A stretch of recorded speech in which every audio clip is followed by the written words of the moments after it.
Y bueno, voy a contar un poco mi trayectoria. Yo soy antropólogo egresado de la Universidad de Buenos Aires, hice mi licenciatura y mi doctorado en esa universidad. Ya promediando casi al final de la carrera, y cuando no tenía todavía un tema definido y todavía no sabía si iba a ser antropólogo académico, si me iba a dedicar a esto, tuve mucho interés en el estudio de los movimientos milenaristas y movimientos proféticos. Creo que ese fue mi punto de anclaje con la antropología. A partir de la literatura clásica, también relacioné movimientos proféticos y milenaristas entre indígenas sudamericanos o en otros contextos. Como digo, ese fue un poco mi epifanía para decir, me interesa trabajar esto, sobre esto quiero desarrollarme en principio como antropólogo. Así fue como mi tesis de graduación trató de incorporar o de estudiar algún movimiento que tuviera esta presencia milenarista, en el sentido de cómo plantear en el idioma de la religión un deseo de cambio radical, de cambio social radical. Me interesaba también la historia del anarquismo y, bueno, y después también de movimientos, por eso digo milenaristas. La cuestión de la revolución planteada en el idioma de la religión comenzó a ser muy importante. En eso fui a estudiar a la Iglesia Adventista del Séptimo Día, movimiento milenarista en su origen, pero con mucha historia en el camino. Eso fue mi tesis de graduación, Utopía y Milenarismo en la Iglesia Adventista del Séptimo Día, en el año 98, septiembre del 98. Y ahí sí, la buena respuesta de la tesis, la efervescencia en producir ese trabajo, en investigar, me llevó a continuar y a plantearme que podía ser un antropólogo profesional y vivir de esto. Seguía interesado y profundicé muchísimo a partir de esa tesis en el costado, digamos, el estudio antropológico de la religión. Siempre interesado en la antropología social y también la cultural, aunque nuestra formación en la UBA es más social y británica y francesa y no tanto cultural, por más que seamos antropólogos socioculturales según el título. Entonces propuse seguir con esto que había comenzado, que era con estudios también, no tanto ya de la cuestión milenarista, sino con heterodoxias protestantes, con iglesias protestantes que estaban en el margen del protestantismo histórico, los adventistas del Séptimo Día, y que tenían presencia, por supuesto, en Argentina y en América Latina. En Argentina especialmente, que donde investigué. Los adventistas eran uno de ellos, los testigos de Jehová son otros, y la primera de estas iglesias, dentro de otras por supuesto, pero con mucha fuerza misionera, era la iglesia mormona. Así fue como empecé a pensar un proyecto sobre la iglesia mormona en Argentina. Fue mi proyecto doctoral, traté también de ahí de cambiar un poco y no hacer, digamos, estudios meramente urbanos, en iglesias, sino también salir un poco a otra realidad, tener un poco también mi experiencia iniciática, antropológica, de mayor distancia con el mundo de uno mismo. Así fue como me interesó combinar el estudio del mormonismo, especialmente las misiones mormonas entre los pueblos indígenas del Chaco argentino, especialmente entre los Toba. Mi estudio doctoral fue ese, a raíz de ese estudio, que lo concluí en el año 2005, y que básicamente fue una investigación que buscó articular y hacer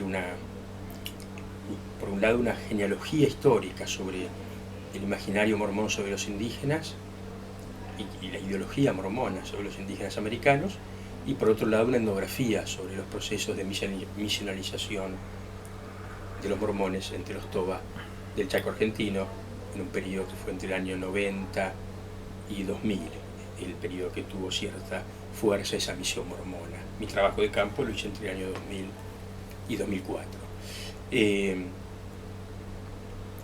Concluido el proceso ese de mi tesis doctoral, que es un trabajo muy intensivo, y ya como para ingresar a la carrera de investigador del CONICET, que es el organismo oficial donde podemos desarrollarnos académicamente en nuestro país.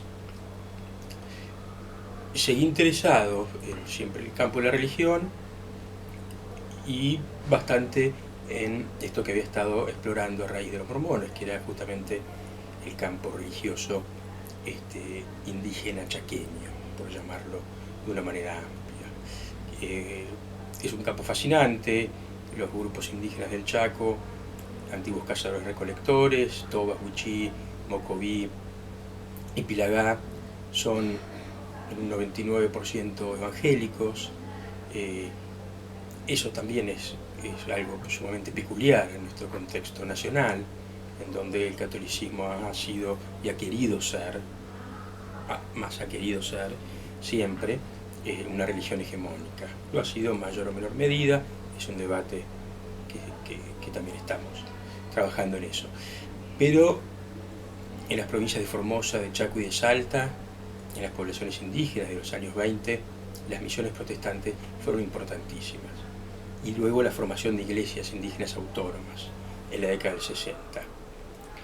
En esa línea, que ya había sido trabajada por importantes antropólogos locales, por un antropólogo norteamericano, Hermel Miller, pero también por antropólogos locales como Cordeus y Freddy, que fueron mis maestros, y Pablo Wright, que ha sido mi director en toda mi tesis, licenciatura y doctorado. Continué un poco en esa línea de trabajo. Primeramente para ver la conformación histórica de ese campo y la situación actual de las iglesias indígenas. En eso he estado trabajando desde el 2007 hasta el 2007-2010, más específicamente en profundizar esta construcción y este estado actual y cómo se dan dentro de lo que significa ser evangelio para los aborígenes tobas, una refiguración cultural, en qué medida el cambio cultural de ellos está profundamente atravesado por su inclusión en el movimiento evangélico, que es mucho más que una pertenencia, lo que nosotros llamamos religiosa, es también una pertenencia o un modo de refigurar sus esquemas políticos, es un modo ambivalente de mantener sus formas de sociabilidad y a su vez establecer puentes con la sociedad nacional, es un modo también de lograr recursos económicos. Esas son todas categorías nuestras. Para ellos es un verdadero hecho social total ser evangelio. Ha sido una transformación importante, pero una transformación con una continuidad también importante, ¿no? Esos dos grandes temas que siempre nos han atrapado a los antropólogos, el enigma de la continuidad y del cambio cultural, en qué medida algo continúa, en qué medida se transforma. Ahí está absolutamente inserto todo este proceso de lo que fue las misiones protestantes desde 1914 hasta 1960 y después ya las iglesias autónomas. En eso, en cierta parte, continúo con esas investigaciones, sigue siendo mi foco principal, pero acoté desde el año 2009-2010 especialmente, en ir un poco más atrás en la historia, porque las iglesias indígenas también habían sido bastante bien trabajadas, los vínculos con el yamanismo, las interpenetraciones cosmológicas. Eso fue muy bien trabajado por Pablo Wright y por otros autores. Pero todavía había una vacancia importante para comprender bien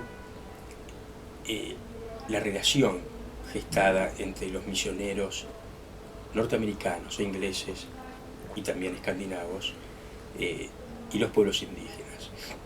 Así fue como hice un giro en este proyecto de investigación para trabajar especialmente las experiencias de misionarización protestante en el Chaco. Eso implicaba retrotraerse un poco a la historia, pero no necesariamente.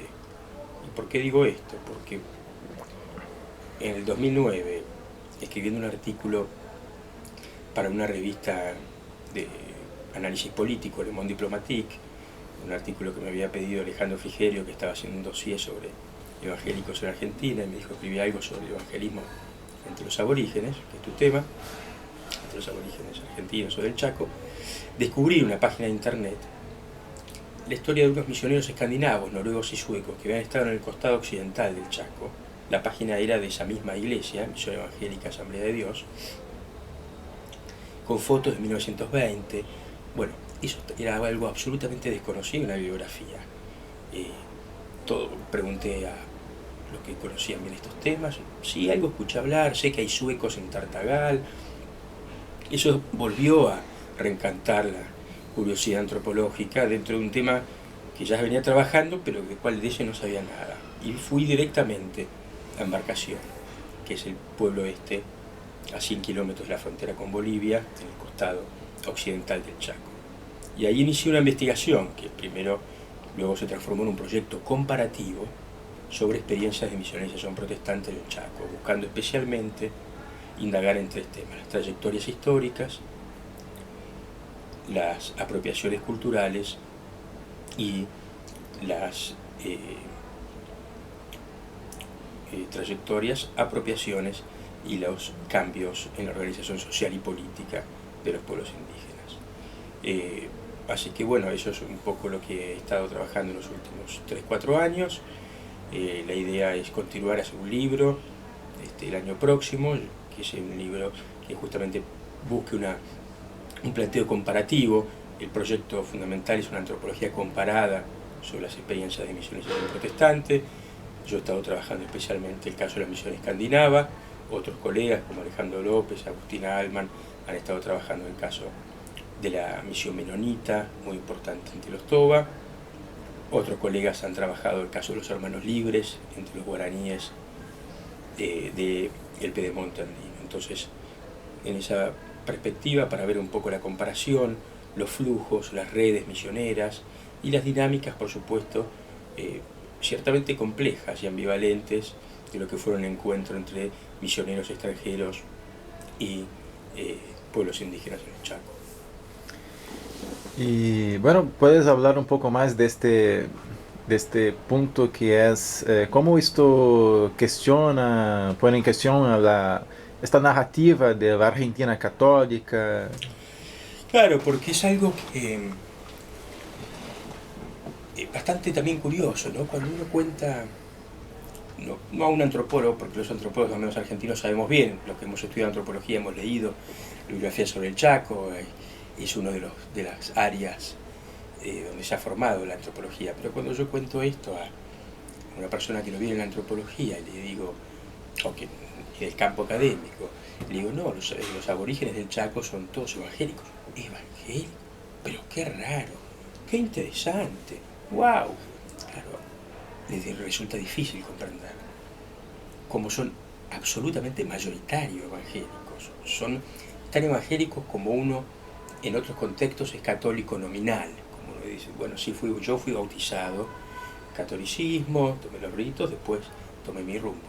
Allá son generaciones y generaciones de aborígenes, estamos hablando de los años 20, 30, y ha sido eso expansivo, que nacen dentro de codificaciones, códigos morales.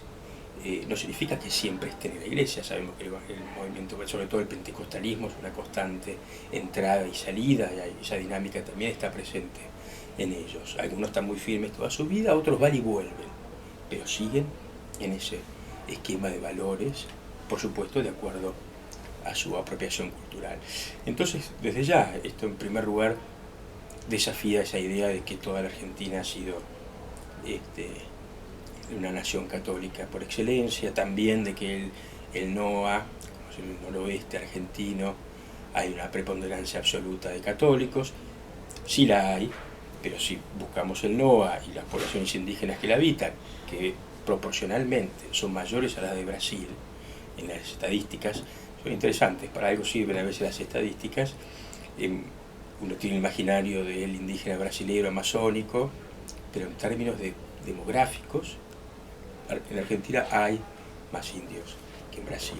Es una anécdota. Lo que quiero decir con esto es que es una población que sigue muy viva, muy activa, sobre todo a partir de los cambios en la Constitución Nacional de 1994, que se ha hecho mucho más visible. Y ahí también esto que estoy estudiando es muy interesante, porque muchos de estos territorios que se están reclamando eran antiguas misiones protestantes. Muchas de ellas fueron donadas, otras actualmente están siendo pedidas y están en una situación de conflicto. Entonces, si vemos en un marco bien amplio la configuración religiosa y la diversidad religiosa y cultural, ¿no? Sabemos que también son términos que deben ponerse en correlación. En la Argentina, ¿no? El Chaco argentino ha creado a su modo una construcción de un evangelismo indígena sumamente original, interesante, y que fue, como digo, un puente de inserción, por un lado a la sociedad mayoritaria y asimismo un mecanismo de reproducción cultural y reproducción en el cambio, ¿no? En un sentido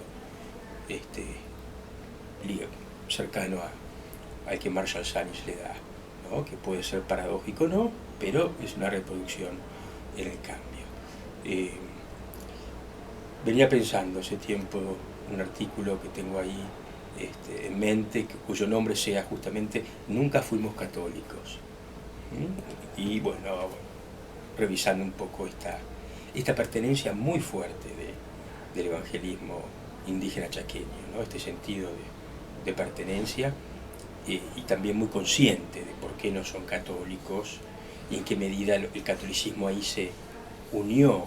Esto está estudiado, ya lo han dicho también Pablo Ray, se unió en la percepción de los indígenas chaqueños como la religión del Estado, ¿no? Y la religión sobre todo de los criollos y de los opresores en términos más o menos generales, que también responde a cuestiones históricas, porque la historia y los azares o no de la historia tienen mucho que ver. Hubo muchísimas misiones católicas en el territorio chaqueño, jesuitas y franciscanas, pero justo hacia principios del siglo XX, en momentos de la Argentina liberal, de mayor progreso, muchas de esas misiones, prácticamente todas, sobre todo las franciscanas, empezaron a cerrar, por problemas internos, por problemas con las élites locales, por problemas, estoy hablando de Salta, de Chaco y de Formosa. Las últimas llegaron hasta 1930, pero casi hasta ahí ya no hubo más misiones. Y es en ese momento donde llegan los protestantes, y es en ese momento en donde se concluye la campaña del Chaco.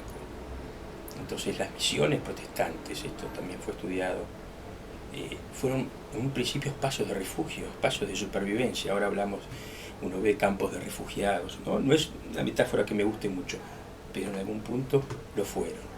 Y a partir de ese primer contacto, bueno, se fue gestando todo un movimiento cultural que ya siguió su curso. Así que bueno, sí, ese es un espacio de diversidad étnica, de diversidad cultural y de diversidad religiosa, que tiene tanta fuerza y creatividad cultural como muchos otros de este país.